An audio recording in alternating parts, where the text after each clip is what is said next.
Good morning, good afternoon, good evening, depending on which part of the world you have joined in from. Uh, we welcome you all to our PMI Chapter Exchange Season 3, Event 6. And today the topic is Project Management for Supply Chain Management. I am Priya Patra and I am the Vice President Outreach of the PMI Mumbai Chapter. I have with me my co-host, which is Damike Mendes, chapter leader from Sri Lanka chapter. Damike. Hi everyone, I am Dhammika Mendes from PMI Sri Lanka chapter. I am the Executive Vice President of the Sri Lanka chapter. We also have Shane, who is a chapter leader from Phoenix chapter.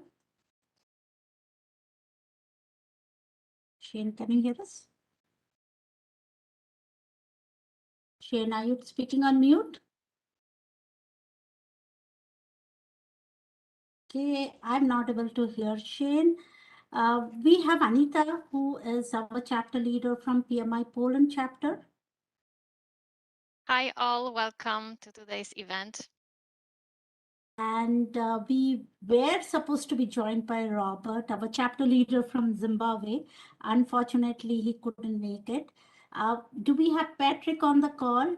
Patrick, our chapter leader from PMI Ghana chapter. All right. So over to you, Tamiki. Okay. Welcome to PMI Chapter Exchange Season 3, Event 6. So today we discuss project management for supply chain management.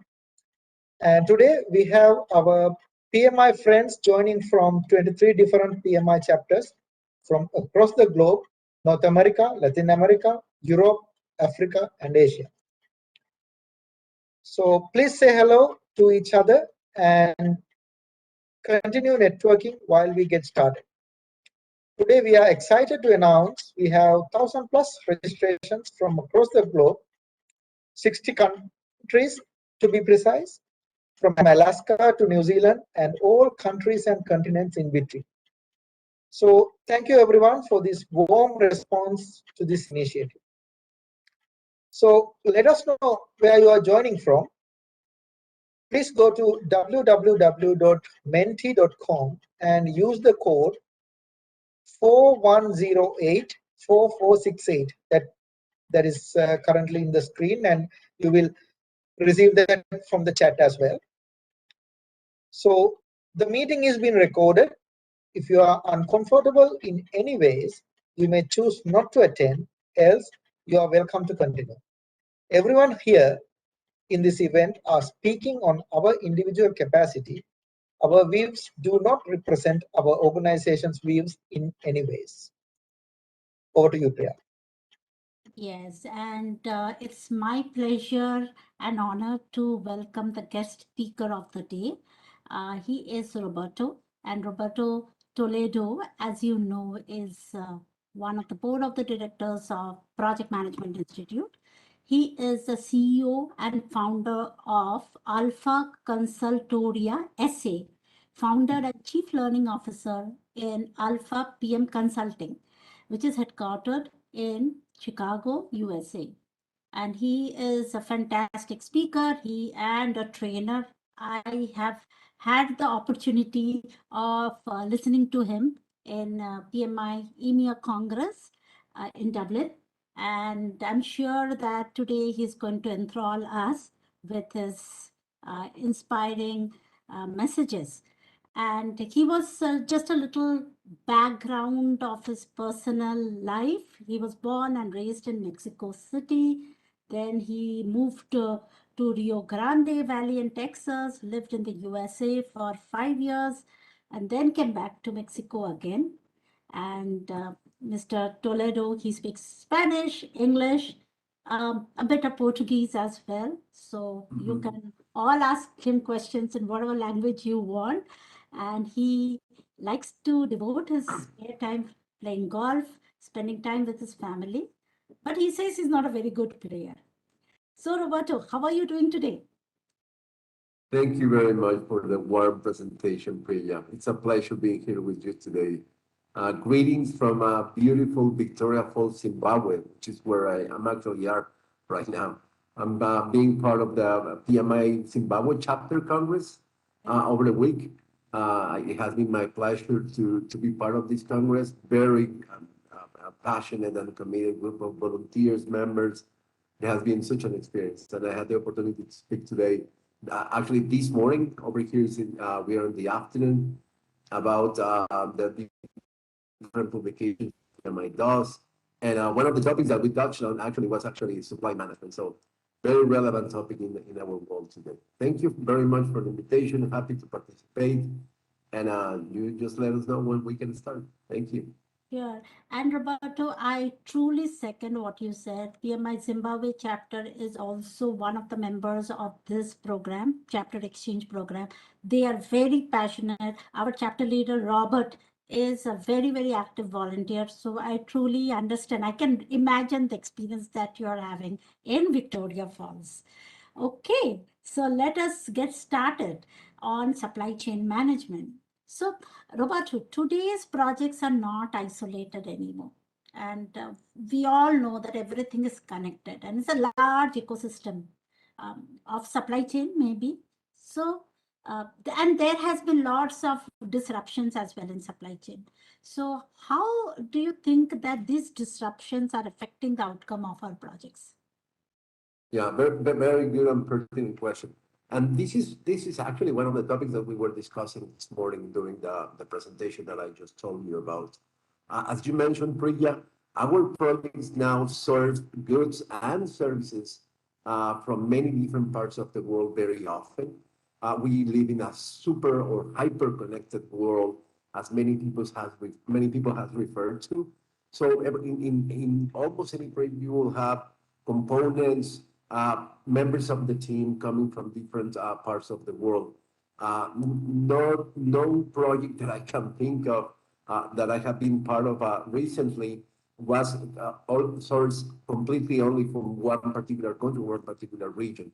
So now that we live in this hyper-connected world, every modification, every change on the supply chains from around the world represents an important problem for every project. And this is something that we have been a witness in the last couple of years. With the pandemic that lasted for 2 years, we all know that the supply chains have major constraints and restrictions, but we were not certain on the extent of what was going to happen until very recently, where we start seeing real complications, real problems, once we are finally, possibly, looking our way out of the pandemic. One thing that we need to be cognizant right now is that supply chain problems are representing problems in the projects that we are doing, particularly those related to construction, infrastructure, industrial projects. They are suffering from delays in the sourcing of particularly goods, manufactured goods, machinery, and raw materials as well. For example, in the construction industry, we have seen rising prices and scarcity on many of the main components of any construction project, such as cement, concrete, and iron and steel. So first thing that we need to be aware is that we have been witnessing this in the last several months, and we are going to continue seeing this trend. These problems are not going anywhere soon. So we need to take into account when scheduling, budgeting the projects that we are working on, that there will continue to be delays, there will continue to be a scarcity, there will be rising prices, there will be an increase of many of the materials that we use in our projects. So we need to take this into consideration when we are evaluating, scheduling, budgeting our projects. That is the main responsibility, of course, of the project manager and his or her team, and this has to be accounted for. Now, looking more into the future, we need to start thinking about on ways that we can face this problem. And here, let me leverage one of the resources that PMI has published recently. Probably many of you are aware of this global mega trends report that we have been producing for the last couple of years.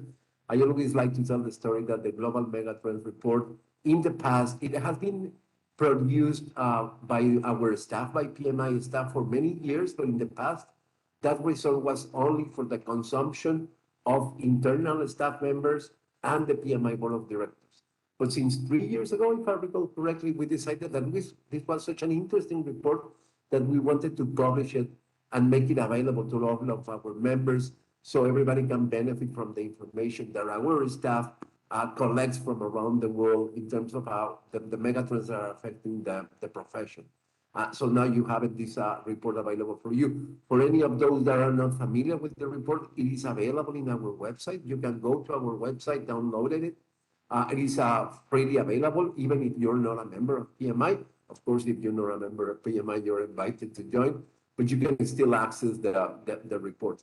And in this report, one of the key findings that we can take a look at is that many organizations, and particularly some countries, looking at the problem that the international supply chains are producing, are taking decisions in terms of making adjustments as we move into the future.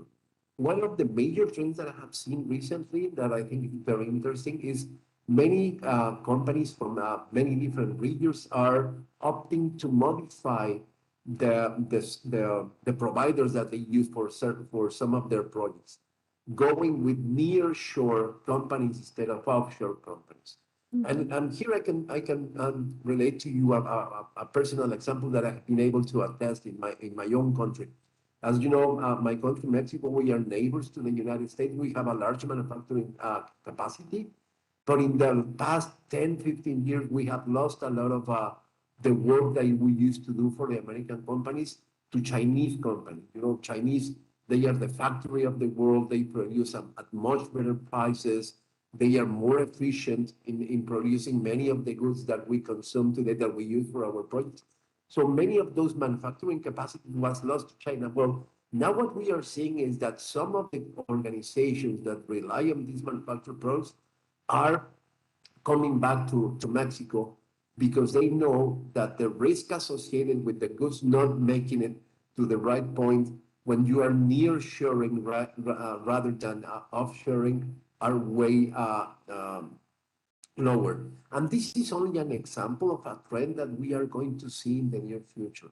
Major economies are going to look, of course, continue receiving goods from traditional manufacturing markets like China and India, but also looking at how can we multiply the number of suppliers that we have for the particular goods that we require. Many companies are saying we cannot rely on one particular provider anymore. We need to have several providers, several contractors, several options in terms of the supply of the goods that we require in order to make our projects. So probably one option would be the near sharing, and in some other organizations, some other companies, we're also seeing reindustrialization of certain areas. You know that many countries, particularly those in the developed world, decided a number of years ago to start moving their production to other countries with lower wages, knowing that the cost of transportation was low. But probably that was a very rapid process that now we are seeing probably is going to be reversed in the next upcoming years. Some countries in Europe, the United States itself, are looking at ways on probably start producing some of the goods that they have locally, probably looking at higher costs, but with lower risks in terms of disruptions in the supply chain. The supply chain network that we currently have for our projects have suffered some of its most important challenges. And the sad news is that this is not going to be reverted soon. So as project managers, we need to both look on ways on how we cope with the problems at this moment in the short term and looking at how we improve the way that we receive products and services in the long run. So that is some key points that I can share with you to start. Sure, Roberto, and I think you answered the second question that came to my mind while you were talking about the pandemic. You touched upon the pandemic a bit, and we've seen the pandemic as well as the war that we are seeing in the Europe has revealed, right, how fragile this supply chain system is, right? And yeah, how we as project managers can be prepared to alleviate these challenges. What are your thoughts? Yeah, that's a great question. You know that in the recent months, within the PMI board, we have leveraged the support of many different consultants in order to help us understand where is this world going, what is happening with the ways of work, with the work that when the organizations need to do in face of a very uncertain future, and try to decide how we need to shape the portfolio of products and services that we offer to our members. One of the experts that we have engaged in the recent months is an author called Peter Hinson. He's a professor with the University of London, very, very intelligent, very bright, an analyst and consultant. I'm gonna write the name of his name on the chat in a moment, Peter Hinson.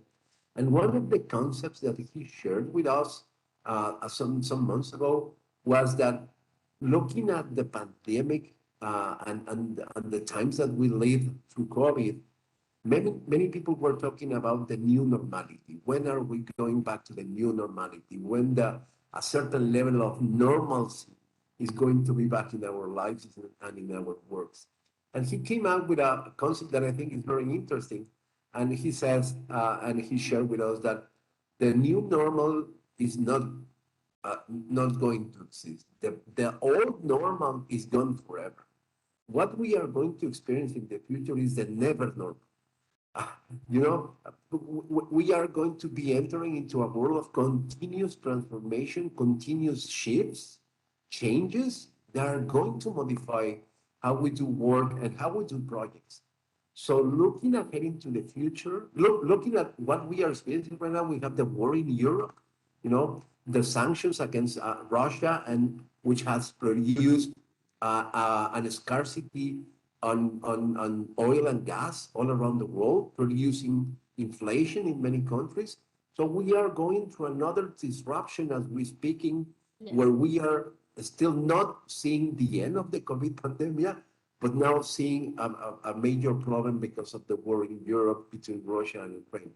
And I don't want to be a pessimistic, but in the future, we will continue to see events like these ones that are going to continue to affect the way that we perform projects. So one key aspect that we need to take into account is that we as project managers need to continually manage the complexity and the ambiguity and the changing environment that we are facing today. Those normal times of a predictive future are not going to return. We constantly need to adapt to what is presented to us, and this is the way that we are going to need to perform in the upcoming years. Always coping with different challenges, always expecting the unexpected in terms of how we perform in our projects. And in this regard is why it has been very important for PMI to stress the criticality of the adaptive project management, the agile iterative project management, and integrating some of these principles even in the predictive methodologies. Today, the discussion about whether we should use predictive or agile methodologies is over. We as project managers need to know both methodologies, need to be uh, knowledgeable and experienced and apply both methodologies as we see fit. We need to incorporate the agile principles in every activity that we do, even if we are not doing agile, even if we are doing predictive project management, because these are the times that we are living in. These are the times that we need to, in which we need to perform, and we need to be completely flexible in terms of how we are scheduling, budgeting the projects that we are doing. Yes, and Roberto, that reminds me of the PMTQ the project management technology quotient, which was again a publication by PMI. The three components: always on curiosity, all inclusive leadership, and a future proof talent pool. I mean, these all point towards agility, like being agile all the way. So, yes, you are bang on. It's the never normal, and we can just, navigate this complexity, ambiguity, and this changing environment by being agile, maybe. Yes, that's the way to go. Uh, there is another question that our team was thinking was about the circular economy. Uh, so, what are your thoughts on a circular supply chain? Yeah, great question. I was looking at some information about this particular topic very recently. Super interesting. The circular economy is a concept that has been around for so many years, but just very recently, people are starting to incorporate that into the supply chain management. Circular supply chains are the way of the future. There is no way we can continue using the products that are produced and then throw them away, producing scraps, producing waste without continue harming our planet. Uh, Another one of the mega trends that are depicted in the report that I was mentioning before is that in the future we are going to see much more impacts in the price that we do, of course, in our lives because of the climate crisis. Mhm. We need to really start as organizations, as governments, and as people to really reverting the factors that affect the climate. Because if we don't not do it, we are going to start seeing really, really huge problems in terms of changes in the temperature of the world. And we as a project managers have a really important and key role to play in this regard.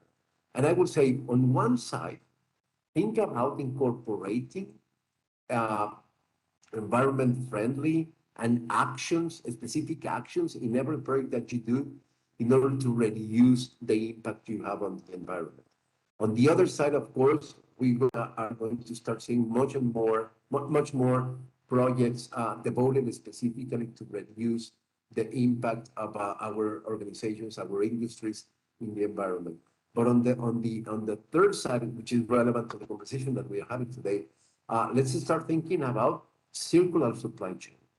The waste that we produce, the materials that we produce as waste out of the processes that we implement, the projects that we implement, need to be reused, need to be bring back into the cycle.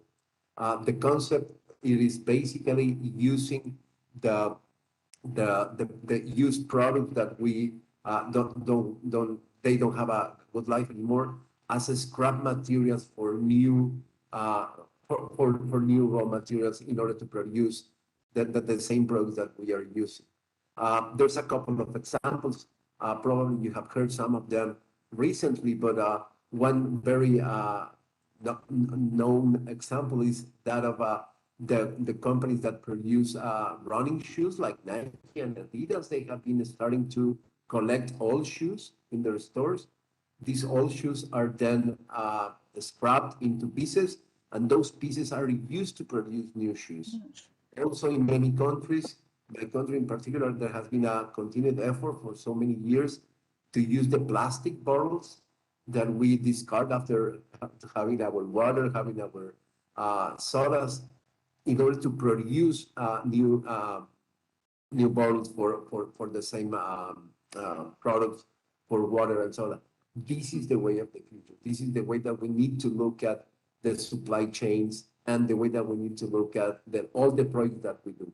We need to start really embracing the circular economy and start reducing for a fact the impact that we have in our environment. There has been a lot of things already done in different geographies, but what is clear is that we have not done enough yet, neither at the organizational corporate level, nor at the government level, and neither also at the individual level. But we need to start being more conscious about how we affect the environment with the decisions that we take as consumers and as project managers, for sure.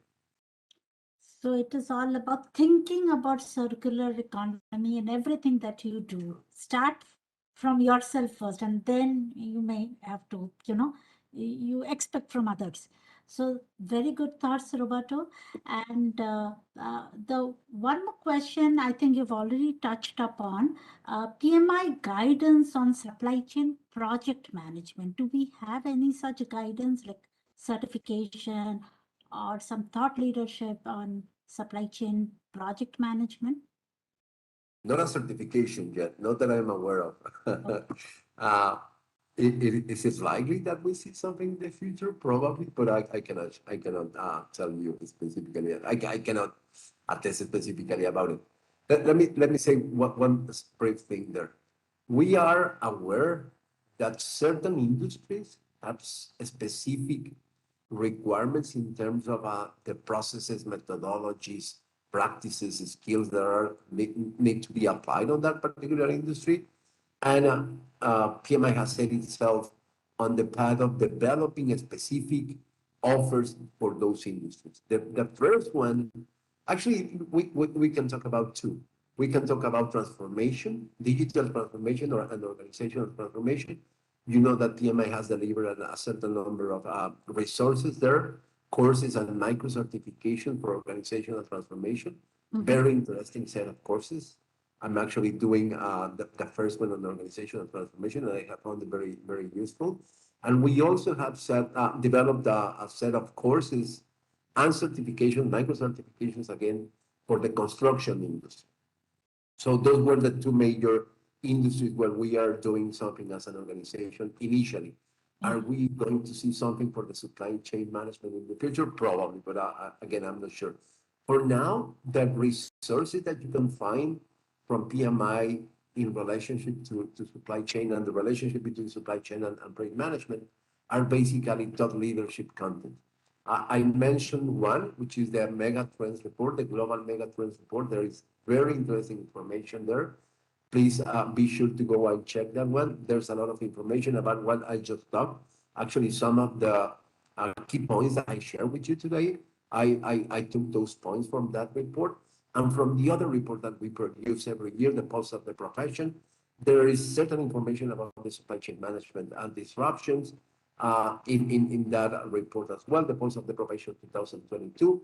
And there might be other resources that I don't know by memory right now, where you can also find some information. If you go to projectmanagement.com, remember that we also have the site where all the content that all the different members and experts from PMI produce. I'm sure you will be able to find additional information, specific information in relationship to the application of project management in the supply chain industry or the supply chain context. I don't know it by memory, but I'm sure you will find useful resources there. Sure. So thank you, Roberto. And any last words of wisdom to young change makers in this area? I always say that the young project managers need to be close to more experienced project managers in order to better understand what is happening in this context. I always talk about many opportunities that I have that more experienced project managers should start embracing the role of mentors to younger generations. And when I speak with younger project managers, I usually tell them, allow yourself to be mentored. Allow yourself to listen from more experienced project managers, because you will learn a lot and you will enhance the way that you apply your knowledge in the projects that you have in your area. And particularly in relationship to the supply chain disruption that we are talking about, I would say that the same concept that I shared with you initially will apply for young project managers. Be cognizant, be aware that this is a problem that we are going to be facing for at least the next couple of years. It's not going away quickly, so adapt yourself to the environment that we are experiencing right now. Sure. So thank you very much, Roberto, for those words of wisdom. It was indeed a No, thank you, pleasure to Preeti. listen to Thank you. you. And if there are any questions, audience, feel free to put this on the chat window. We can, request Roberto to answer them. Well, I don't see any as of now, Roberto, but we'll keep looking in the chat. We'll move on to the next section of our event, introducing the Spotlight chapter of the month. And that chapter is none other than our own PMI Sri Lanka, Colombo, Sri Lanka chapter. And I invite the president of the chapter, Dushyanta. I hope I'm pronouncing your name well, to come and talk a bit about the chapter, about this wonderful island country. And before I do that, I would like to give a small introduction of Dushyanta. Dushyanta is an experienced senior project manager with history of working in telecommunication industry, strong program and project management skills, of course, in service delivery and stakeholder management. Dushyanta, before I hand over this virtual stage to you, I have two questions for you, and which we ask every Spotlight chapter president. What is the time at your end? And the date, of course. It's 8, 2 minutes past 8 on 15th of July, Friday, 2022. Yeah, and in it is Sri Lanka. 8 p.m., right? PM, So, PM. yes. And tell me a little about the logo of your chapter, and I will have to share my screen so people can see. Am I Yeah. sharing my screen? I don't know whether I'm doing that or Okay. not. Yeah, let us So, tell us a bit about the logo of your chapter and what does that fourth quadrant signify, right? right. So actually, this is the actually sort of a iconization of the Sri Lankan national flower, which is uh, which is what you call a blue water lily, which is actually indigenous to Sri Lanka. It's a sort of a light blue, light purple colored water-based plant, flower of a water-based plant, which has pointed petals. So I mean, the guy who did the graphic design had a sort of it is as if you are looking from the top, because I think otherwise, if you look at it from the side, it looks like like it doesn't look like a flower. So that's how we got arrived at the logo. So Okay. that is a national, that would signify the national flower of Sri Lanka, which is the Okay. blue water lily. Great. So I learned something new. The national flower of Sri Lanka is the blue water lily. The national flower of our country is the lotus. Anyways, over to you, Tushanta, to talk a little more about your chapter, your country, and any message that you want to pass on to this global audience that you see here today. Okay, thanks again, Priya. So I think we have been in the news for the past couple of months more than usual, because we have had a bit of unrest in the country due to the bad management of our economy and how we came out of COVID and then faced this. But we are a nation of very much resilient people. We had a 30-year war, which we finished actually, completed, whatever it was finished in 2009. And after that, there was an economic boom and tourism was flourishing. We were having a very good time. And after that, we were, and sorry, before that also, we actually was hit with the tsunami that hit the Southeast Asian region. And we got out of that also without any that much of a and there were a few, I mean, there were deaths, but we bounced back. And then in 2000, everything was, in 1990, 2019, everything was going well when the Easter bombs hit.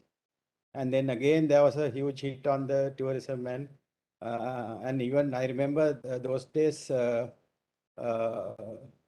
even international magazines, I remember reading, identified Sri Lanka as one of the best places to visit as a tourist. So then we faced that and we actually came out of that. Then, of course, the world faced the COVID in 2020.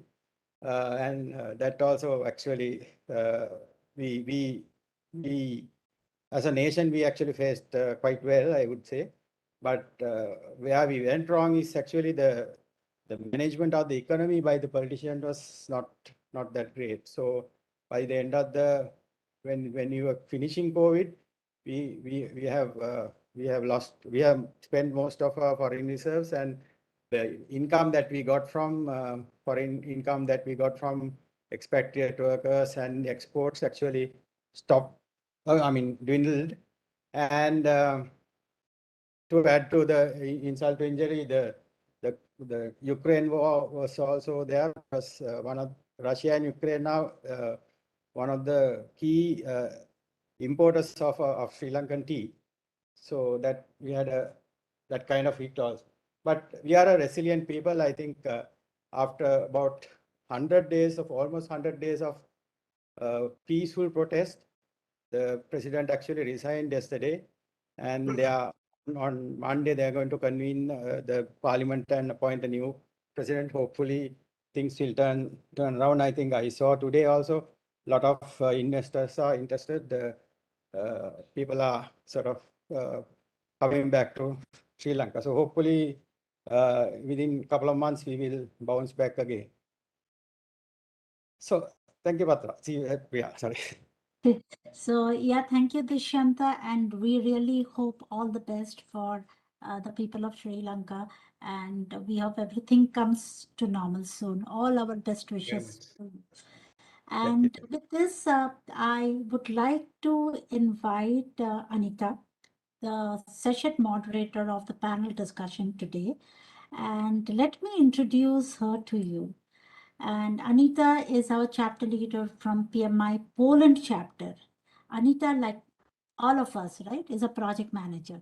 And for her, managing projects during the standard working hours is not enough. And that's why she kind of volunteers very actively. She joined the PMI Poland chapter community in 2017, passed the PMP examination. She has been organizing visual thinking workshops, women in project management events, multiple PMI seminars.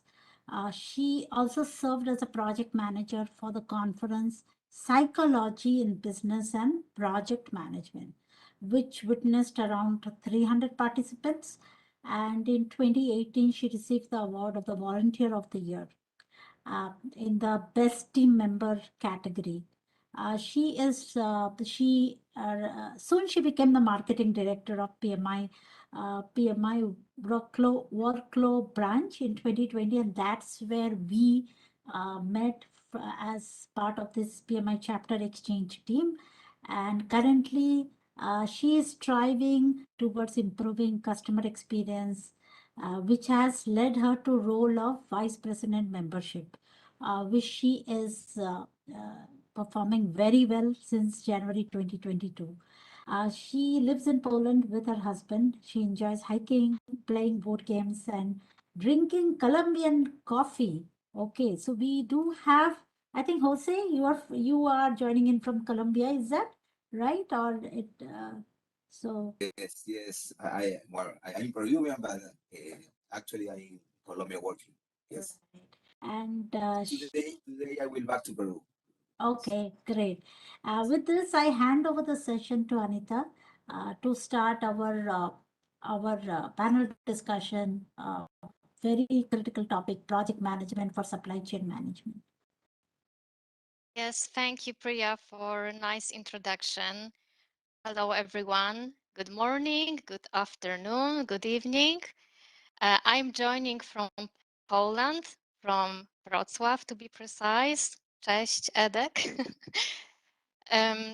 And this is now good afternoon for me. It's 20 to 5 p.m.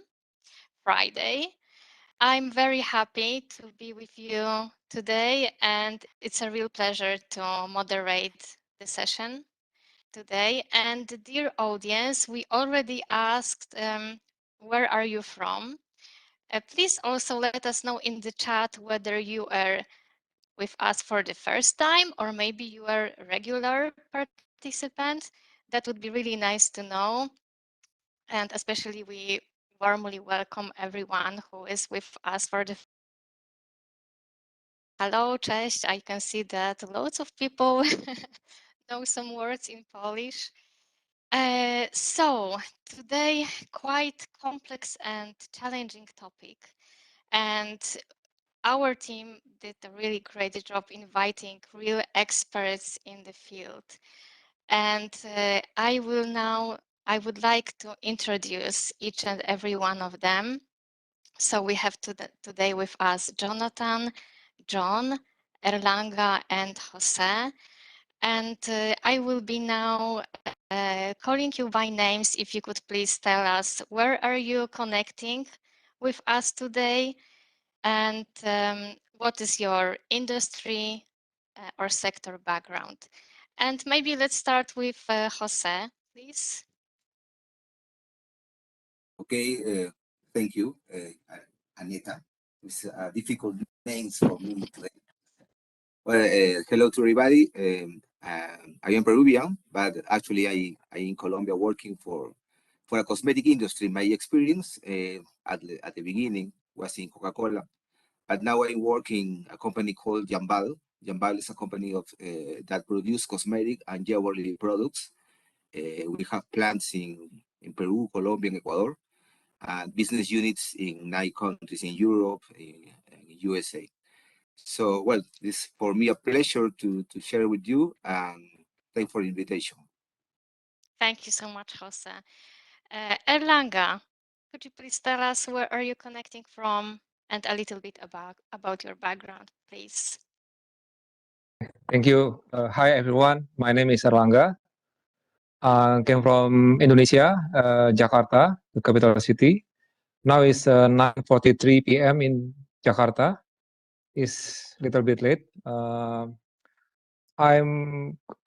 have more experience mostly in project management in IT and telco industry, and currently I'm working for Indonesia and the insurance company for the transformation digital that is currently being top discussion. And yeah, thank you for the invitation. I hope I can provide some benefit for this discussion tonight. Thank you. Thank you so much, Erlanga. John, what about you? Where are you connecting from and what's your background?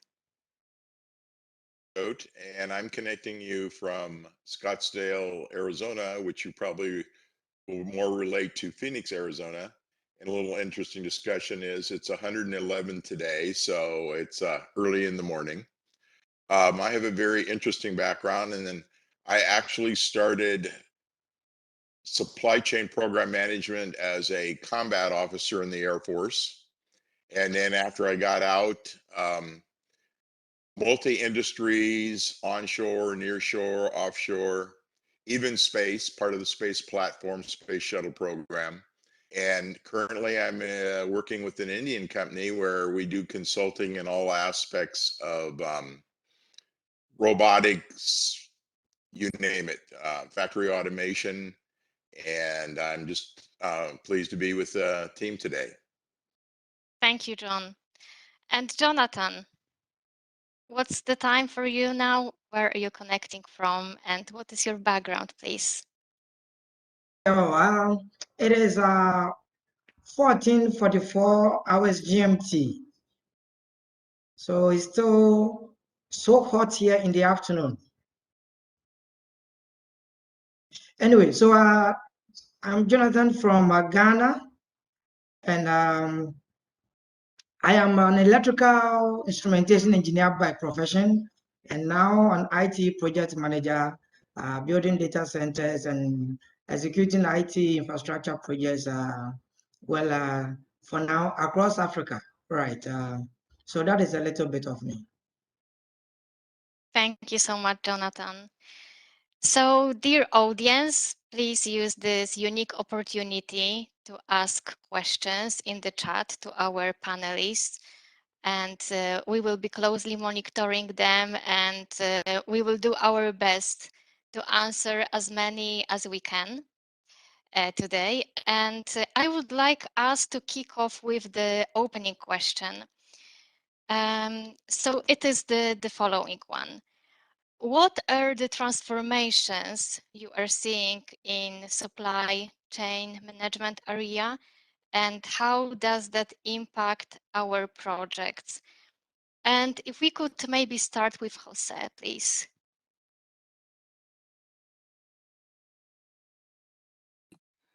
Well, I think the speed of changes in this new world related to supply, talking about materials, production, transportation, absences, strikes, and customer needs, virtuality, in many cases exceeds the speed of response of our supply.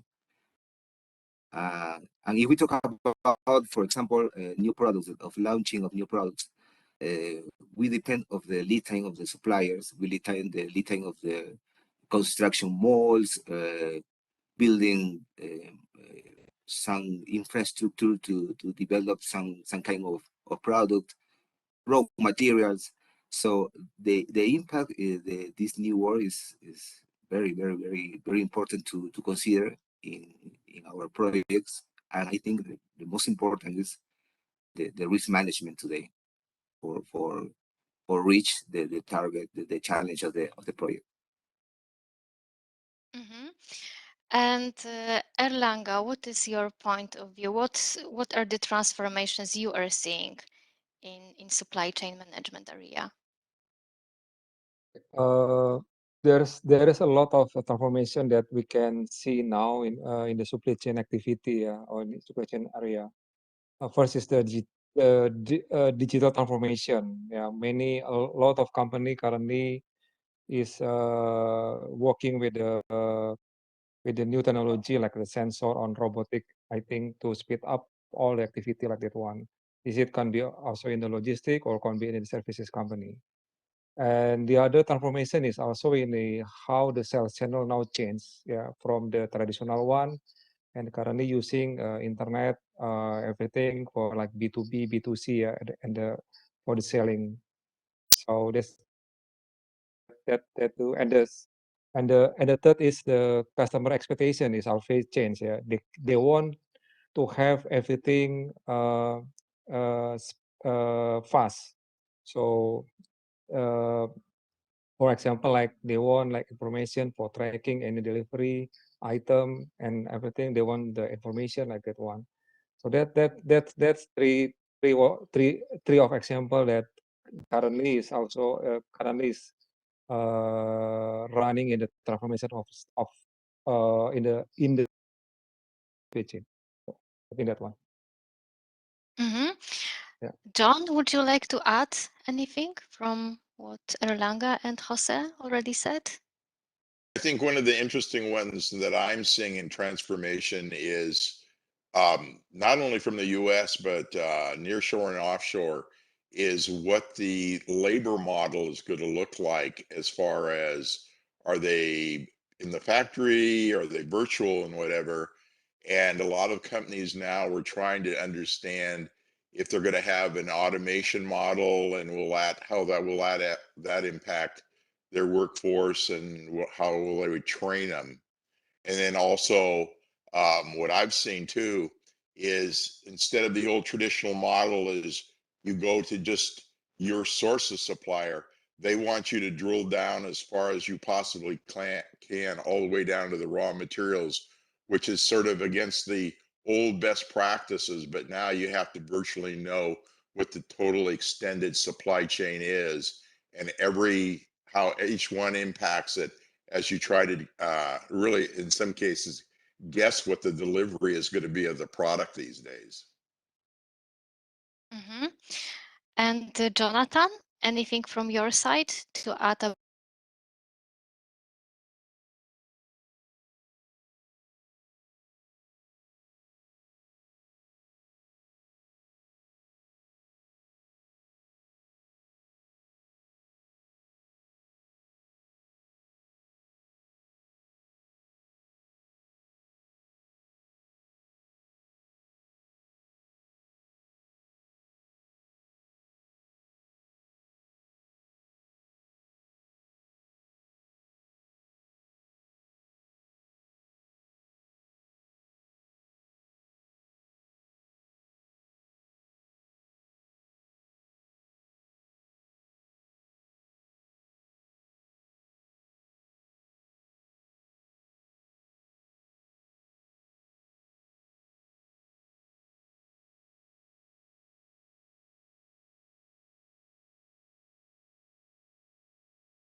time is going to increase the more because people are getting to know about it the more. Yeah. Thank you so much. And we have one question posted in the chat from, I hope that I pronounced the name correctly, Euripides. I would like to know the main impact from COVID-19 to the pharmaceutical supply chain and food across the world. Would any one of you would like to answer this question? Hi, Anita. Maybe I can help because the cosmetic industry use similar raw materials from pharmaceutical industry.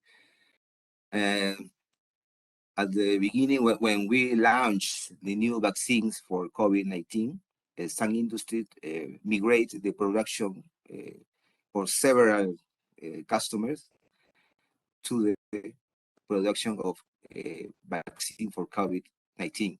So it generated a great impact in our supply chain because there was a lot of shortage in a lot of raw materials, and we didn't have any materials, and we didn't really production. So it affects a lot of things. Another point is that some industries grow because the industry of pharmaceutical industry, cosmetic industry, and raw materials are specialized. Some products, organic products. So it's very difficult to find the same raw material for some product. For example, you are a woman and you know how you use the cosmetic products, and the characteristics of the cosmetic products are specialized. So it's very difficult to find the exact raw material to replace another one. So this impact is very, very high for us. And now we are working on that, but it's very difficult to solve the problem because we have, for example, in my industry, we have more than 900 raw materials. 30% of the 900 no have alternatives.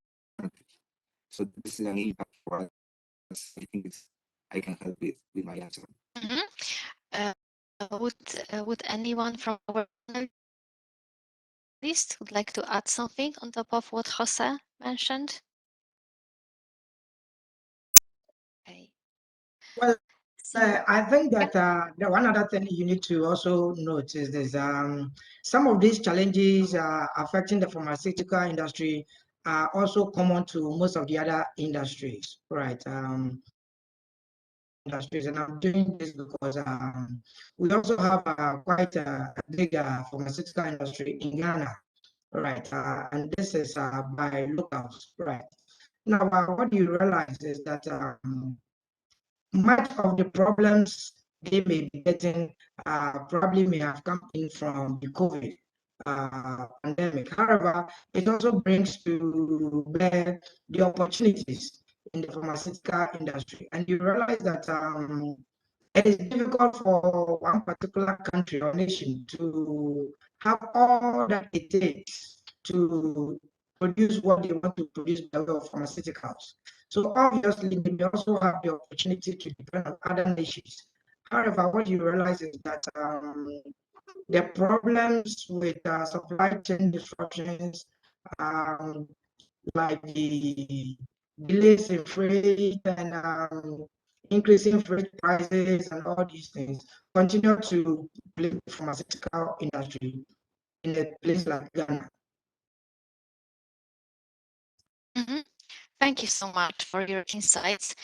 We have another interesting question. I wonder who is willing to answer that. It is from Gafaro. I hope I'm pronouncing correctly. What's the best way to start a career in supply chain management in the aviation industry, especially in Africa, for someone with over 15 years experience in the aviation industry?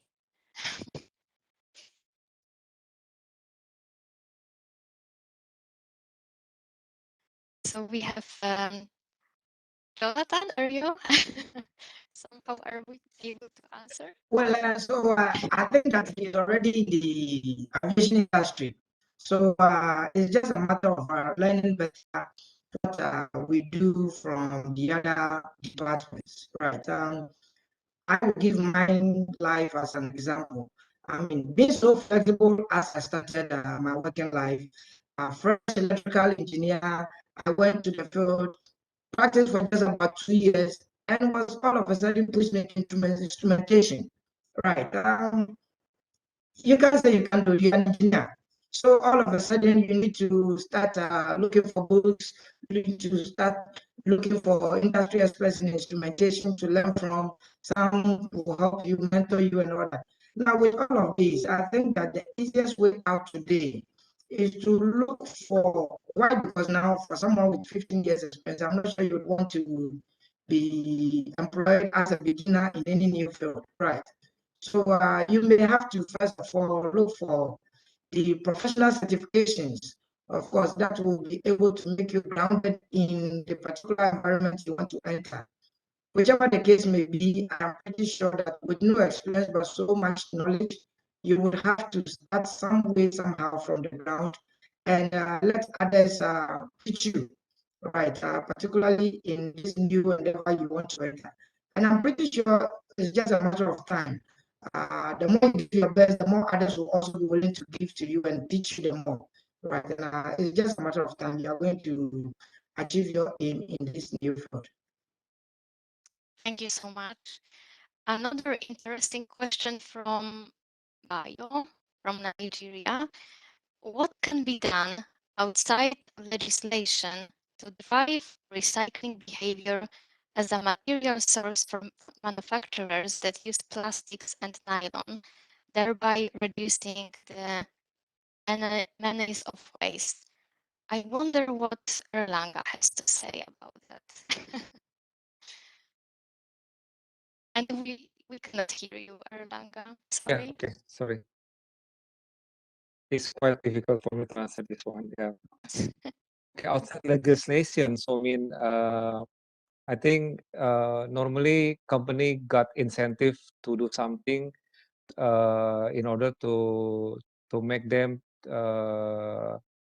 if the country has a certain policy that normally the country will give some like incentive to the company to do that, like so that company want to follow what the to the government wants, like that one. So I think yeah, probably maybe the incentives from the government can be one of the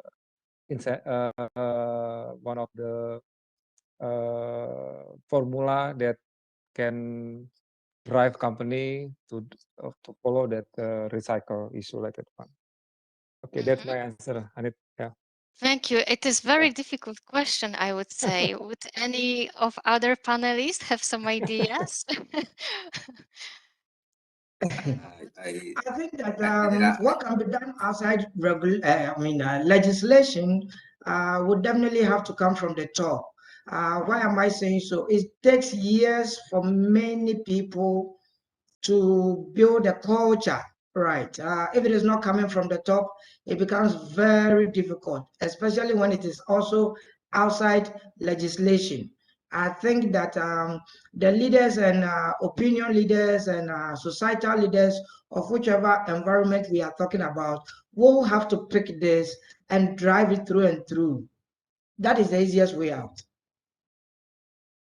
And Jose, I noticed that you wanted to add something. Yes, difficult question. Only to say that I guess the legislation must promote the collection of wasting of the industry and work with some industry that work in collective, because the collection for in my region, in my reality, I don't know, maybe Mexico, Roberto must know, Colombia, Peru, Ecuador, it's very, very difficult to collect the wasting of different industry, process and separate, but because it's there are a lot of products that you can manufacture with recycled products, but I guess it's the principal focus in our region only about or talking about recycling. Thank you so much. And our audience is really having interesting insights to our discussion. I have another interesting question from Linda. And John, if we could hear your thoughts, and let me read it out. What are the lessons learned from the supply chain disruptions caused by COVID pandemic? And what should be done to ensure that organizations are not affected by such occurrences in the future in case they occur? Okay. Well, let me preface it by interesting. I had somebody ask me a very similar question, and COVID is actually only one of 9 type disruptions that you would encounter in the supply chain and manufacturing. So you can look at political, you can look at labor, raw materials. So COVID really is under the umbrella of medical. So one of the things that you want to do, I learned this in the military. If it's going to happen or you don't think it's going to happen, it will happen. So depending on the industry, I think Roberto talked about it earlier. If you think about risk management, you really have to get into contingency management and look at all of the disruptions and think about what alternatives that you might have to face. So I had one one when I was in China in the factory. We had a storm and I actually had to move the factory through Mexico into Czechoslovakia to finish the product. And that had never been done before. And we had not had it on our contingency plan. So the key thing is look at COVID as only one of the factors and really look at all of the different supply chain disruptions and then really sort of brainstorm with your team. If I had this particular event happen, how would I deal with it? Jose, what about you? What are your insights? It's the future. The future is unpredictable today. So we learned that the world changed, and we can use the same rules, the same way to work. Somebody asked me by LinkedIn about how we can manage projects now. What kind of methodology? I think the methodology is a good way to try to reach the challenge, but now maybe we need to mix different kinds of point of view, and I think that the principal way to face this situation and the future situation is to work with the critical road, because the things are changing every moment, every day, and we must to learn to work with data, real data, every day. Every day the things change. Every day we have new problems, and how manage that problem in our projects is very difficult because we work with grants, with times frozen. That don't work today. That's the principal lesson for me in this new world. And we work with Rocío La Cuadra from the PMI from Peru.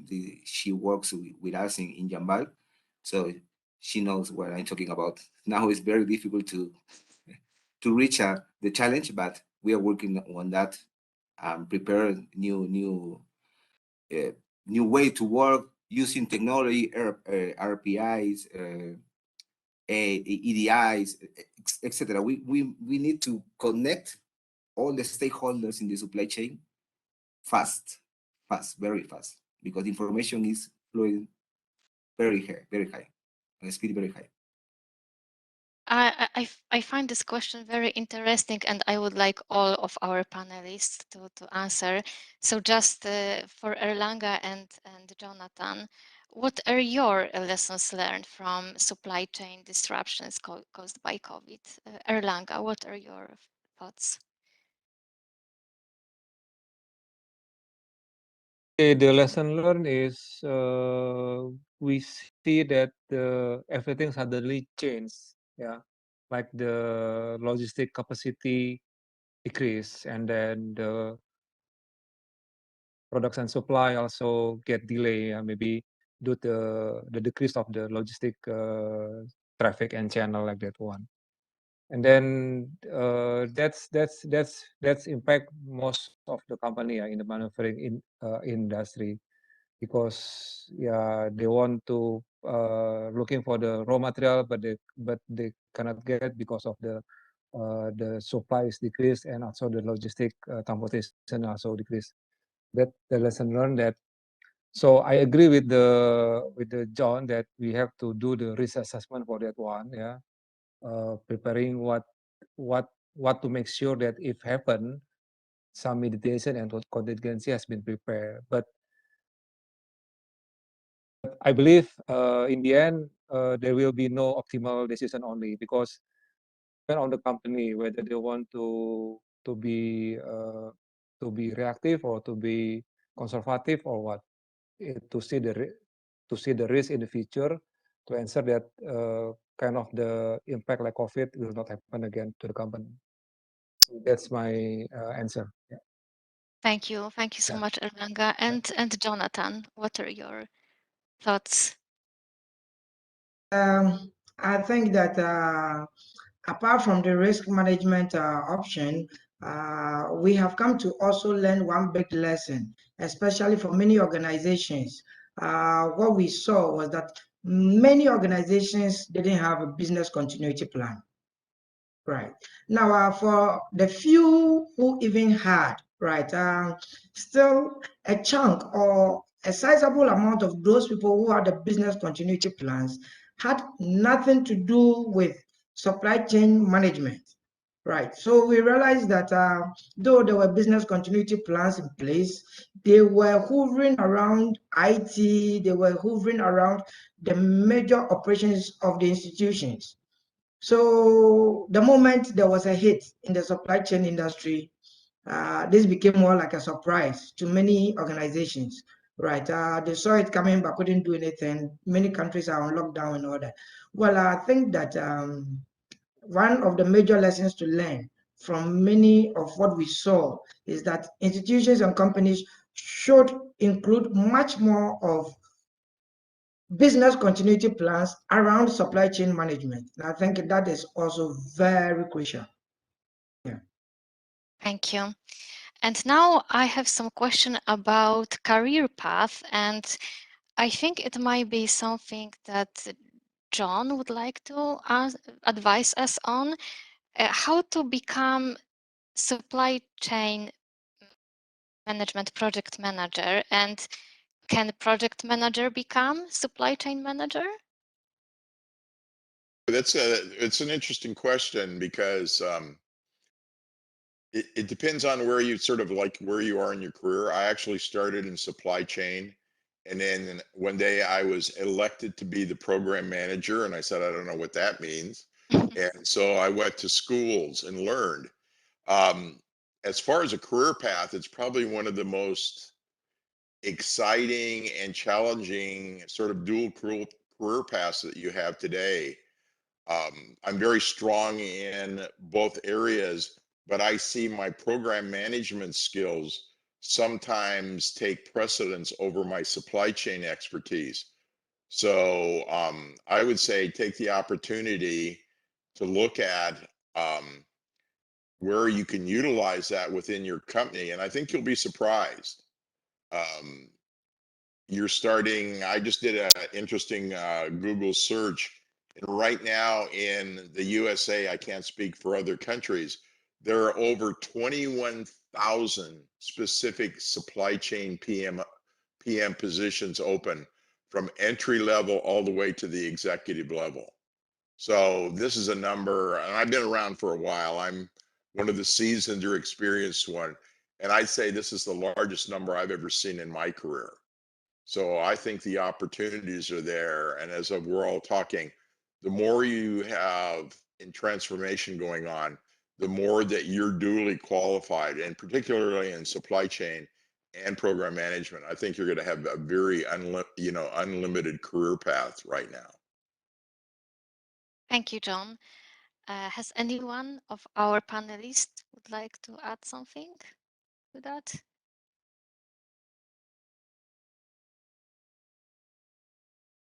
Okay, we can move to the next question. It is also very interesting.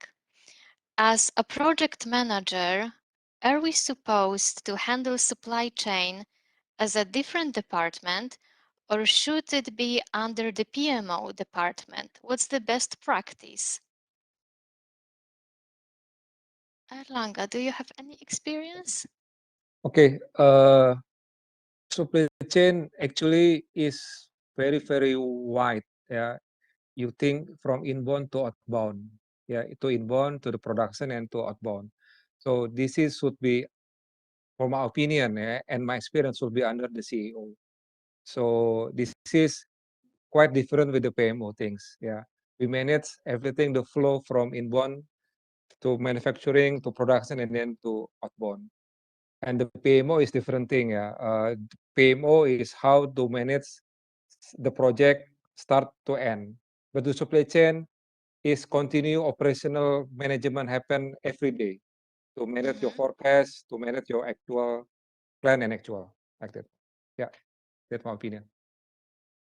Jose, any thoughts from you?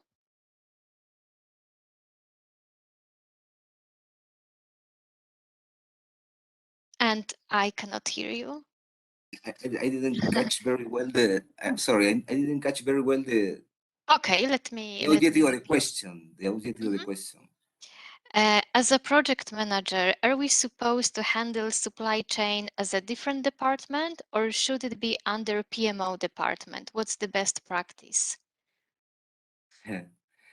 Well, now in every area of the supply chain, we have projects. So I guess the talent, the skill of the project manager, it's necessary in every area because they are organized. They are look the whole impact of the process. So for me, if I decide my decision, I can choose the project manager in every area: quality, production, procurement, engineering. So there are a lot of opportunities for the project manager in the supply chain. Okay, thank you so much. And we have now another question. Maybe you could tell us something from your Aneta, if I would experience. ask, Oh, go ahead. yes, I think that this question can be looked at in two ways, right? For a functional organization, right? I think that supply chain management will be too big for just one project department, right? To handle. Maybe if you are talking about projectized organization, we could look at probably not too big a supply chain management function, but maybe just procurement, right? Procurement will be very much directed and suited towards the functions or the needs of the project or the PMO. But for a full supply chain management environment, I think that they may probably have to do so many things the PMO wouldn't need. So it will be good for such an environment, supply chain environment, to be situated differently in a functional organization. But then when it comes to a projectized organization, you could probably just reduce it to just a procurement function rather than the whole supply chain environment. All right. Thank you.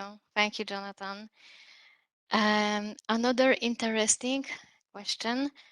What unique solution has been employed on a recent project to overcome the supply chain problem, which had a serious impact on an in-flight project? John provided a good example of moving factory through a different country to reach the end location.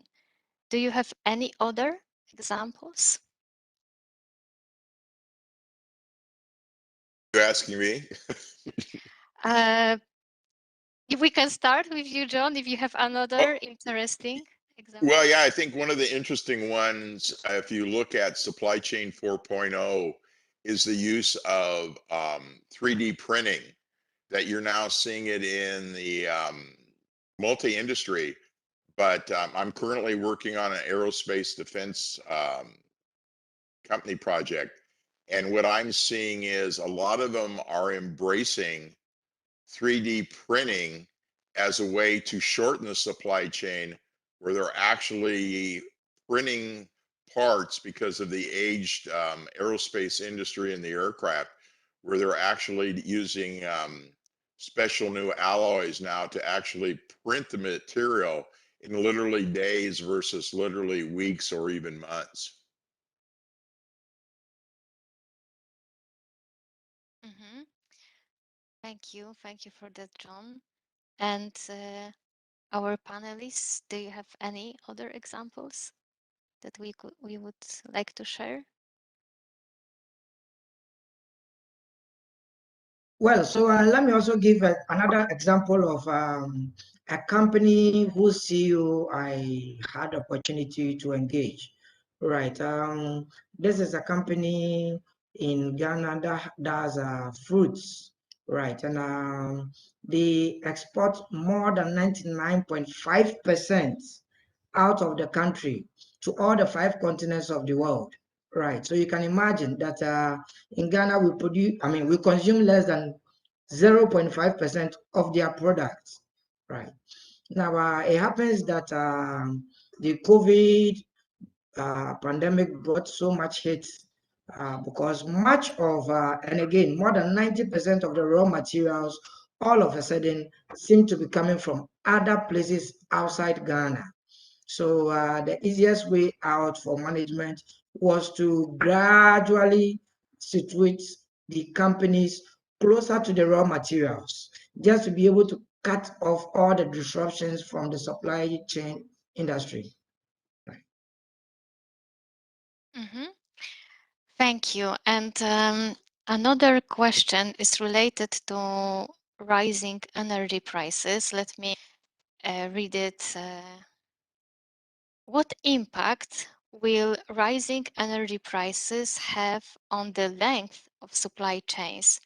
Specifically, will supply chains need to be shortened to increase reliability? Who would like to take that question?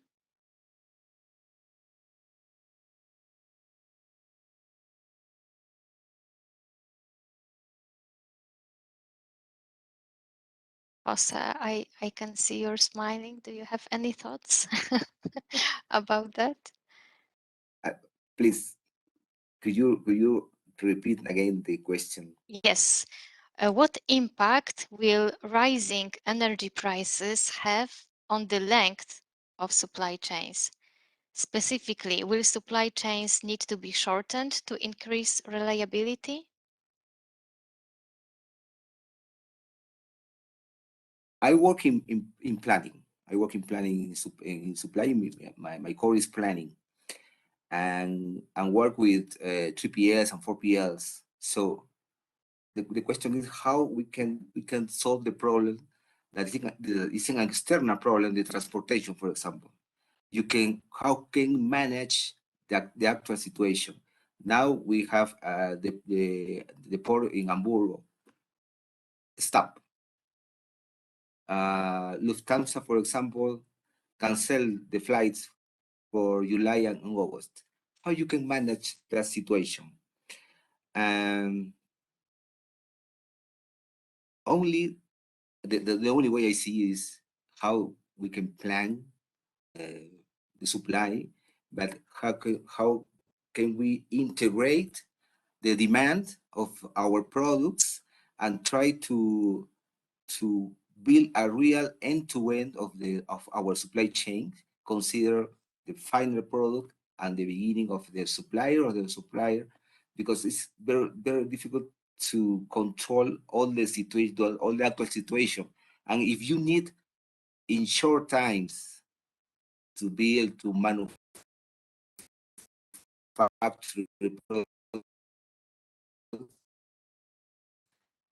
believe me, having several today. So I guess incorporate the planning process in every area, in every chain of the, it's very, very important now, very important. Mhm. Does anyone from our panelists would like to add something on top of what Jose mentioned? Okay. For me, Erlangga. yeah, the rising of energy, of course, it will increase the transportation cost, one of the example, or maybe the production cost, because the electricity and everything. In term of the transportation, what we can do is we just we have to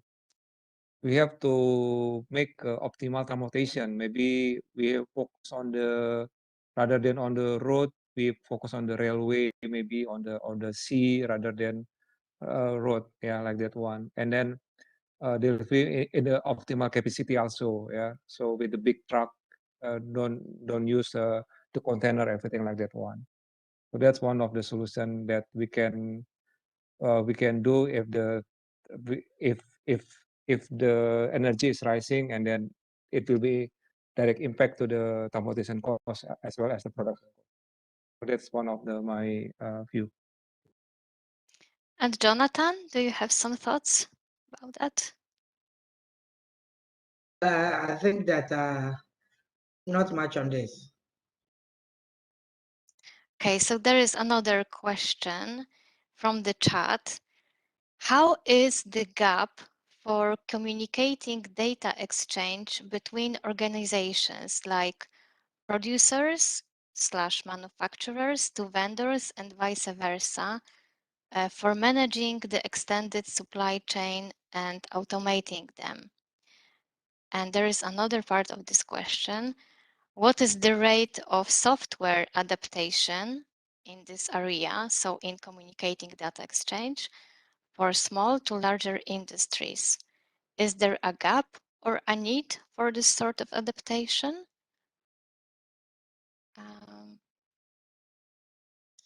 Maybe I Very should take this one first. interesting. Thank you, Jonathan.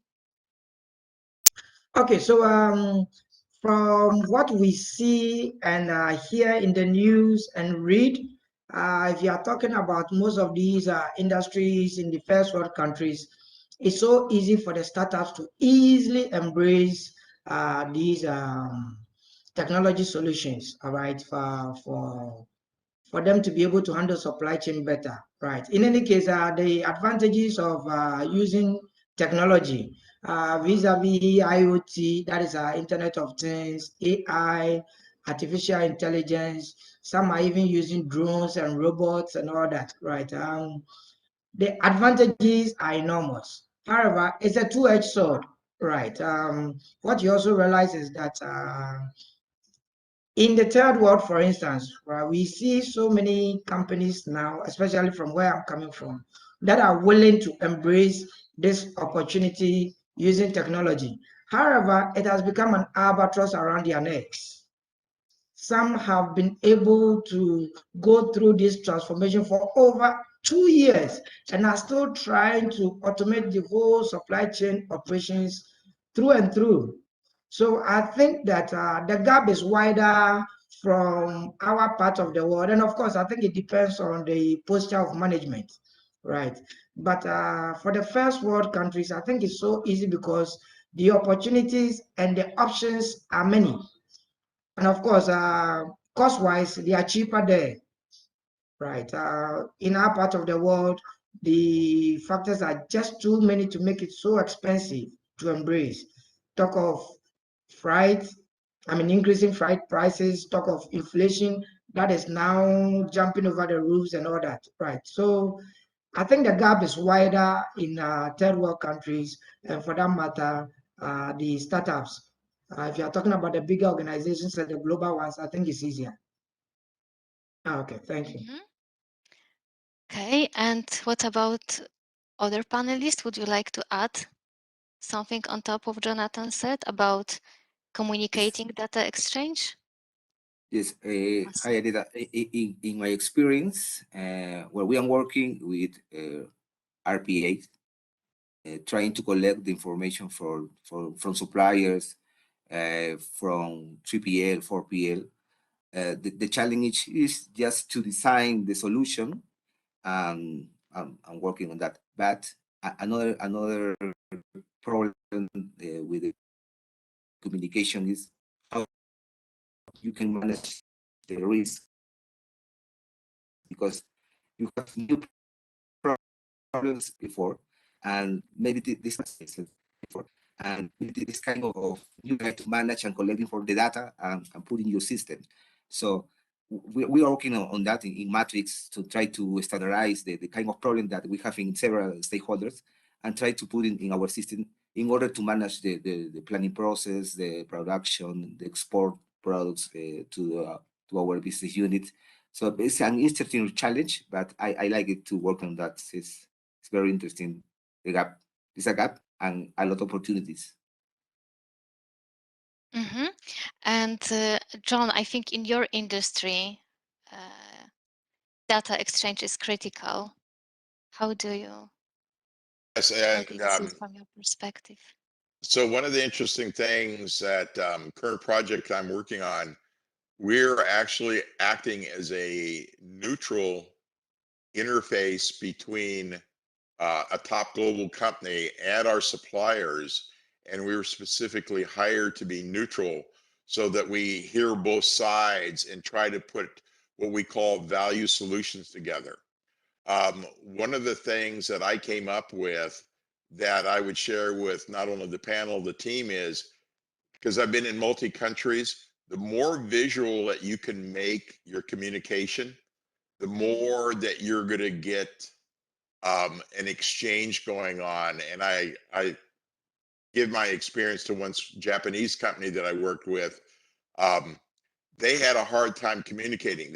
It's not that they didn't understand, they just couldn't speak in English. And the more I became more visual, and that's key, and one of the things in PMI skill set is communication, is the more visual I became, even using, this sounds funny, games, the more I found that you could communicate, and then the more value it added to both parties, the more that you would get exchange and people would build upon different ways to communicate.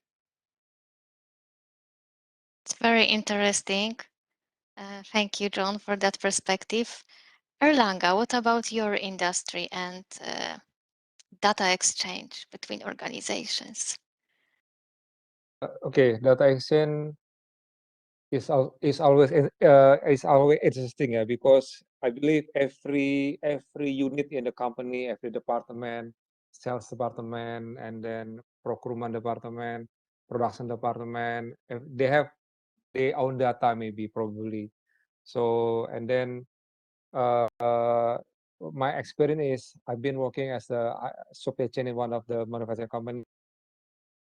Yeah, similar like John said, like a neutral facilitator, yeah, to meet them in one meeting and then discuss regarding the plan of the sales, like that one, and then see what the inventory stock that they have, and then what is the balance that we need to produce, yeah, and then prepare for the raw material, yeah. So that's kind of the flow that we discuss weekly for that one, in order to make sure that the data, we have same data. Nobody has own data, so we share same data. So because we need to have some goal in order to make the operation things going on. Yeah, that's my opinion. Thank you. And another question related to post-pandemic world. We have a question from audience. I would like to ask if just-in-time approach is still relevant in supply chain management after the COVID pandemic experience. What is your thought on that?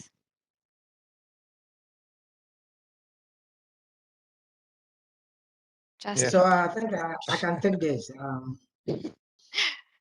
One thing you must note is that we have, or let me say, project management has evolved from the past where people will be bragging about, I'm using traditional water for, hey, I'm using Agile, I'm using Scrum and this and that, right?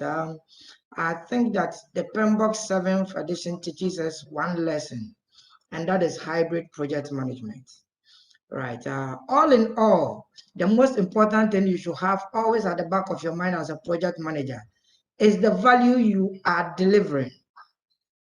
And if that becomes your number one job, then you must understand that whether you like it or not, if there comes the time where you think just in time is best for you, go for it. If there comes a time where you think it may not be necessary again, drop it, right? After all, we saw this just in time being introduced by the automobile industry, and now everybody has embraced it, right? Even those in the food industry and the FMCG industry are all embracing it. So if that is going to make you double your revenues, why not? Go for it. I think that should be it. Thank you. And Erlanga, you wanted to also answer this question? I can repeat if you like. No, no, no. Yeah, no, no, no. My answer is, of course, JSIT just in time will be still appropriate for the certain industry. Yeah, for example, like automotive industry. Even though there's a pandemic, COVID, everything. Yeah, but because this is only one of the methodology of the production, right? We have a lot of things like for the production methodology, like for the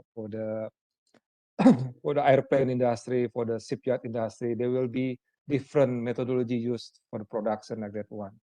So there is no relation with the just in time. Is it still appropriate or not with the COVID? That's my opinion. Yeah. And I wonder what is Jose's view in your industry? What about this approach just in time? Is it still relevant?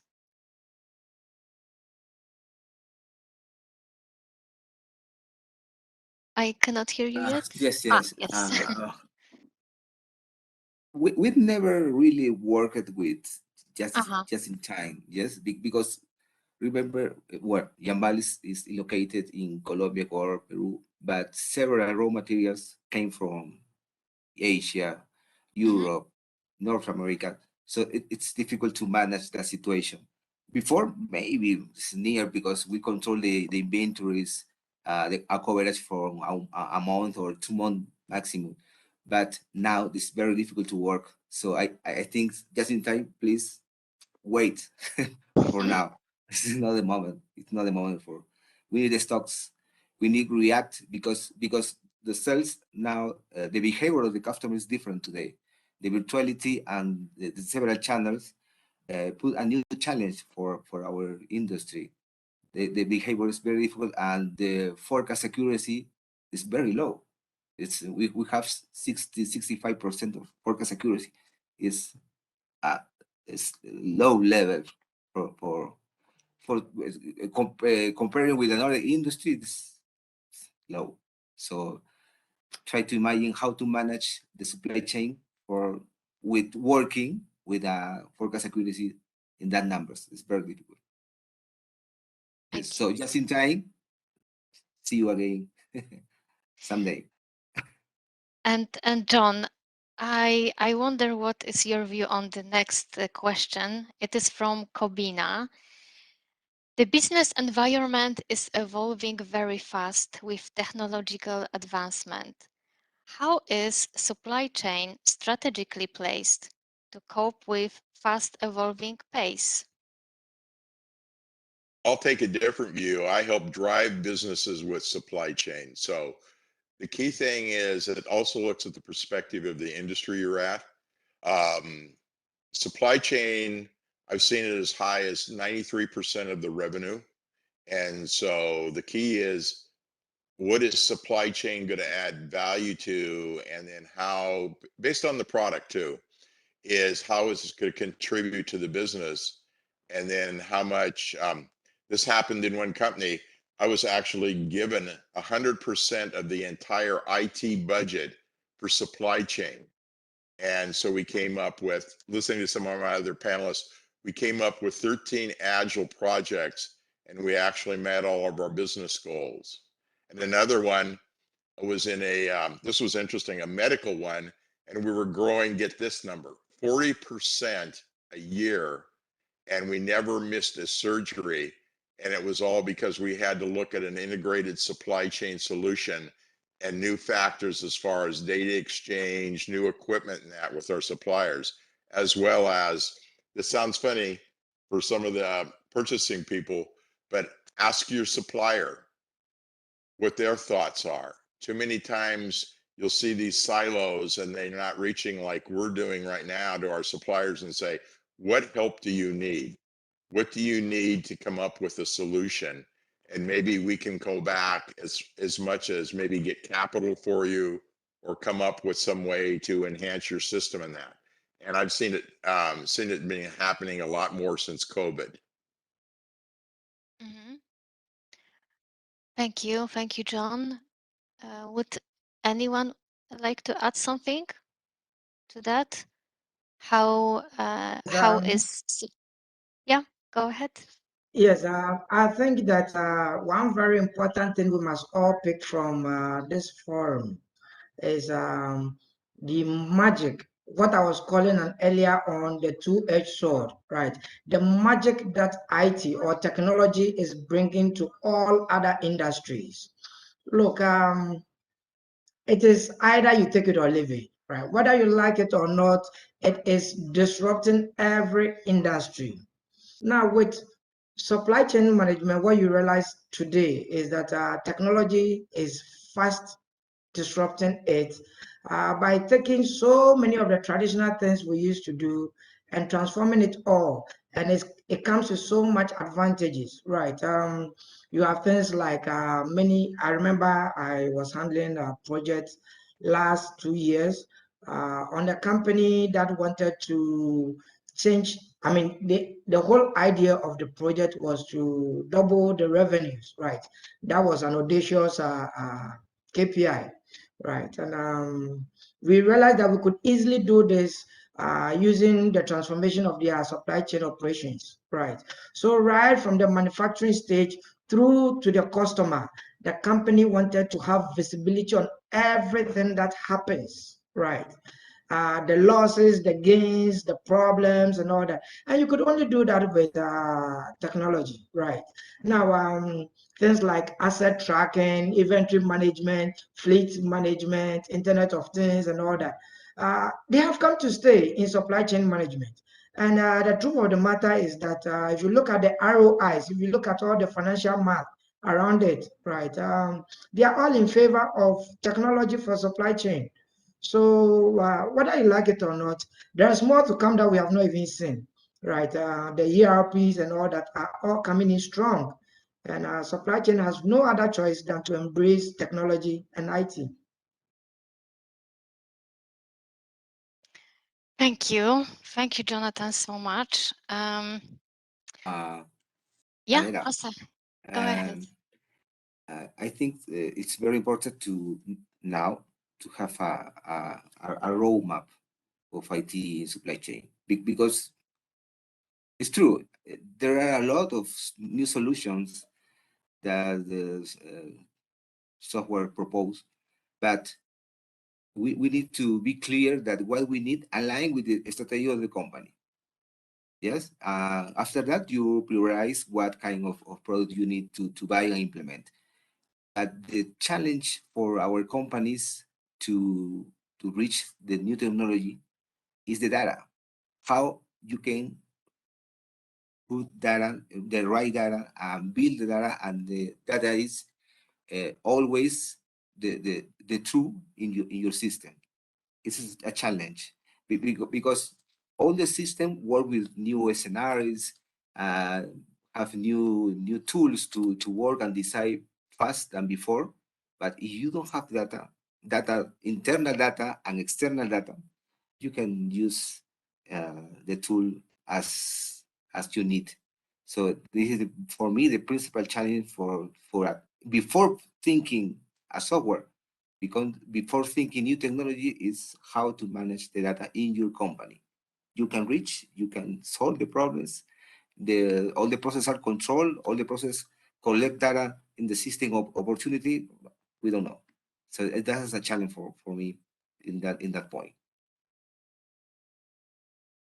Mm-hmm. Another interesting question, and I would like all of our panelists to answer. What can we do to transform the company to become more supply chain resilient?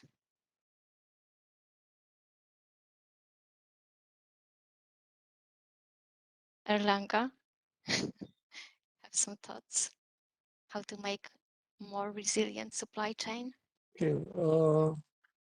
Okay, resilience means that the company can sustain, yeah, to face any change that they face. Yeah.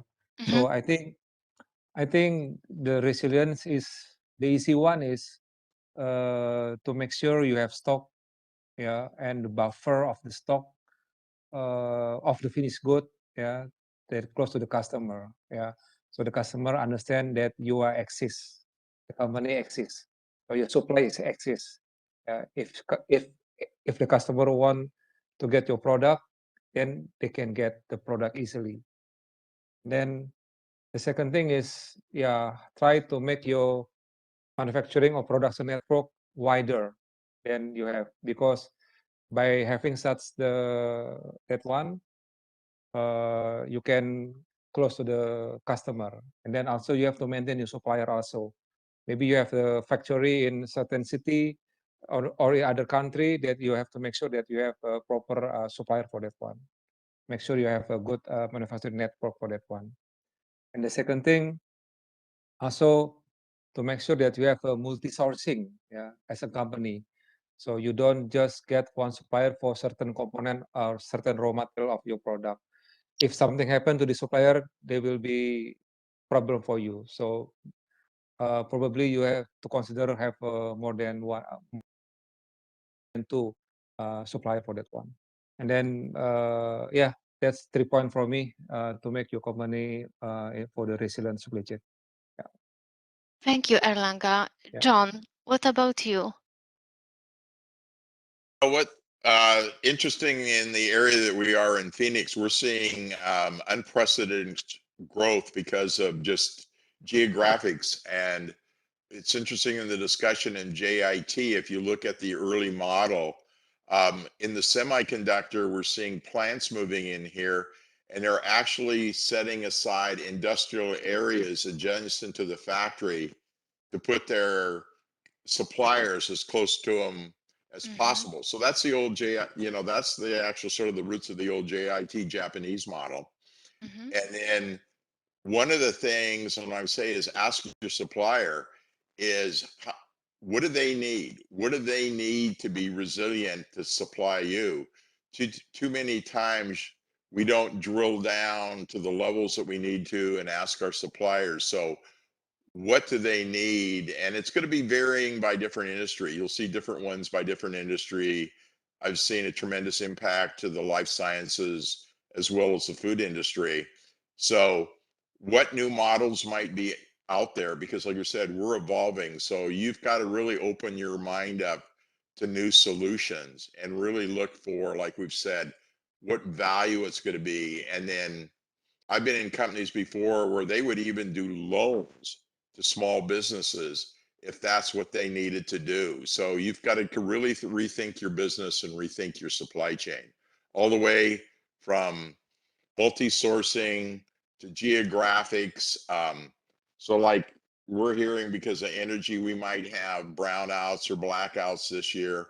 So you might have to source somebody in a different part of the United States or even around the world for a part. So you really got to open your mind up now to how you're going to make this end-to-end solution work in supply chain.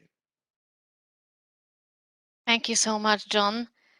Jose, if we could hear your insights. So yes, I agree with them. Buffers in inventories, rethink the supply chain. But inside the supply chain, we need to standardize some products, some materials, reduction of SKUs, think in make or buy. So because the demand is decreasing in some products, so it's necessary to manufacture in our company. So it's the moment to find another supply for that product. So the question is how the people is prepared to decide different than before, because we are working in that way. So it's very difficult for some people to understand that it's time to leave some kind of process in our company. There are other companies that can do better than us, but it's very difficult to convince the people that it's now to change. It's very, very difficult. So this is a challenge that I can share with you. And Jonathan, what are your thoughts? I think that if we are looking at supply chain management, that is broader compared to something like procurement, right? So whilst I would say procurement is reactive, I would say supply chain is proactive. Now, how do we make supply chain resilient? I think that it is all going to boil down on data. Now, data about raw materials, data about our logistics, data about consumers, and even data about our own organization, how we go about our production and all that. Right now, what we are saying is simple.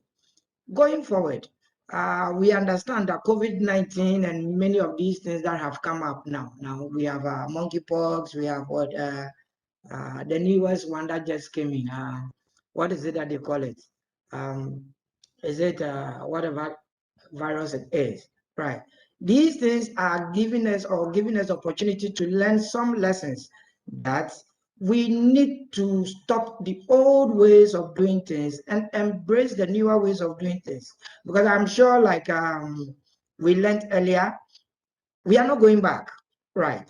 And therefore, we need to transform and transform better, right? With our revenues in mind. So the easiest way out is the use of data.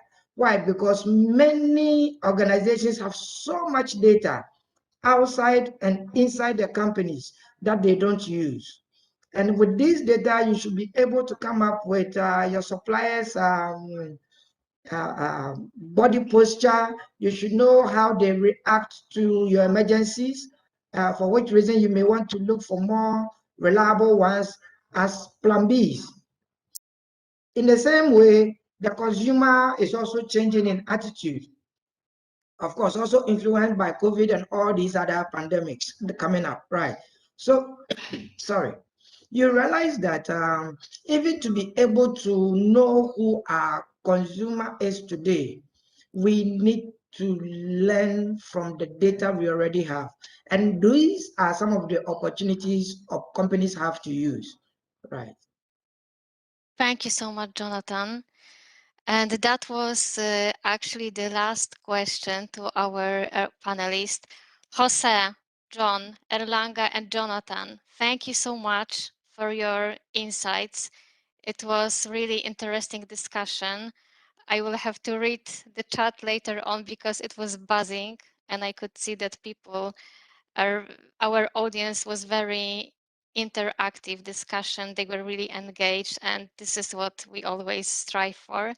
So I would like now to thank you again for spending this time with us, for fantastic discussion. And now I give the virtual stage to Patrick, I believe, Priya. Thank you. Patrick, can you hear us?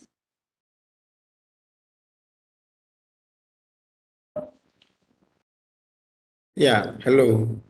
Thanks to Aneta and thanks to all our panelists for the awesome ideas and insights shared to us all.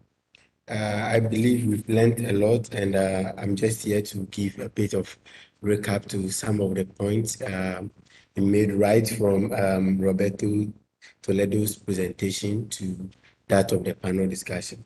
So we got to understand from Toledo's point of view is that we've actually not done so much when it comes to supply chain, and believe that there is a need for us to do more, right, from the government to individuals and all that. And we also got opportunity to learn from the Sri Lanka chapter and got to understand their logo. We got to know that actually it's the symbol is a lily flower, water lily, which is actually a national symbol in their country as well from the president. On our discussion today, I believe that we realize that awareness of supply chain is higher now due to COVID-19 and the other pandemics that struck us since 2019. We got to realize that there's a lot of awareness from the perspective of supply chain management. Also, we also learned that COVID-19 is one of the many disruptions when it comes to supply chain, because before COVID-19, there were a lot of disruptions as well, and COVID-19 just added to those distractions. And we believe that with a good risk management, we should be able to manage some of the contingencies that might come our way in the supply chain. Also, as mentioned, we realize that still on the COVID-19, we realize that institutions need to have a very good business continuity plans. And one of the panelists actually mentioned that it seems to have a lot of areas, but when it comes to supply chain, a lot of organizations were actually caught unaware when the pandemic actually what came. So there's a need to have business continuity plans when it comes to supply chain. Also, there was a question on project managers and supply chain, being supply chain managers. And we got to realize that as mentioned, that in the US, we have about 20,000 jobs, which 20,000 jobs opportunities in the supply chain business, which actually requires project managers to fill those roles. So we realize that there is the need, and truly project managers can become supply chain managers and vice versa as well, as far as the person is trained and has the right experience for it. And also, when asked about supply chain being a part of the PMO, there was one point that was raised, and which was, if supply chain is to function well, then it should be in a functional organization. But if it's a projectized organization, then we believe it should be limited to just a procurement function. This is one thing we got to realize as well when it comes to supply chain being fused into either the projects and management or the PMO as a whole. Then the question on GIT and its function as well as COVID-19 is of concern. We realize that there are two things. We actually look greatly at the value we give to customers. And Jonathan actually mentioned that in this state now, we don't even fall on just traditional or waterfall. We actually look at what best works for the organization and what value we want to actually give to customers. So you look at it in a hybrid way, and you look at what actually best works for you. And also, there was also a panelist who shared the view that we are trying to actually recover from what COVID-19 or the other pandemics has actually done to us as project managers and all. So we should best hold on with the GIT, as it actually might pose a lot of risks as well during this post COVID-19 recovery that we are in as a global effect. And lastly, we realize that supply chain as a whole is a bigger as a whole is a very important function in organization, and even our various nation and the continent as a whole, because we've realized that almost the COVID-19, as we always see, has taught us a bigger lesson. And as Jonathan rightly said, supply chain has rather become more of proactive now, and it's something that we should look at in a whole, because we realize that it actually made a lot of impact on organization when it even came to the fact of was the need of pandemic vaccines and all that, even food and all that. We realize that raw materials move from one part of the world to other part of the world, and it comes back as what? As finished goods and all that, which Jonathan even cited an example of an organization in Ghana, which about 99.5% of their produce goes outside the country, and only 0.5 is consumed in Ghana. But when there is a need for a change due to COVID-19, we realize that they have to adjust to the system and make sure that their raw materials are closer to them, and also more consumption of their product is actually from the country. So in all, we can see that the pandemic has actually taught us a lot as far as the COVID, as far as our supply chain is concerned, and there is the need for us to be more proactive when it comes to the supply chain industry, and there is the need for us to put in more IT and automated means, and there's a need to also fall on data, as mentioned by Jonathan, fall on data, and when we are able to do some of these things, we believe that we will be able to control the supply chain more. So just a bit of recap from the entire presentation and the panelist contribution. Thank you very much, and good evening from Ghana, or late. It's still late afternoon in Ghana. It's almost 4 p.m. in Ghana, so good evening to you all. Okay, thank you, Patrick. And with this, I think we will wrap up the event for the day, for this month. Your PDU code I've already put on the chat. You will get a PDU mailer by Monday. Please do claim your PDUs. Don't forget to give us your feedback. And with this, thank you, panelists. Thank you, Anita. Thank you, Patrick. And Roberto, if you're still there, would you want to say a few words before we just say bye to everyone and wrap up? I'm still here. I was hearing to all of the responses from our panelists. Very interesting discussions. Congratulations to all panelists. Anita, great moderation. Congratulations to you as well. And thank you, Prija, and the rest of the team. It has been a wonderful experience. Thank you, everybody. Have a great rest of your day, morning, afternoon, evening, whatever you are. Okay, all right. With this, thank you, everyone. And we will catch up again next month with another interesting topic and another global set of panels and another inspiring speaker like Roberto. With this, stay safe, stay happy, and enjoy your weekend. Bye-bye. Bye. Bye. Thank you. See you. Bye. Thank you. Thank you.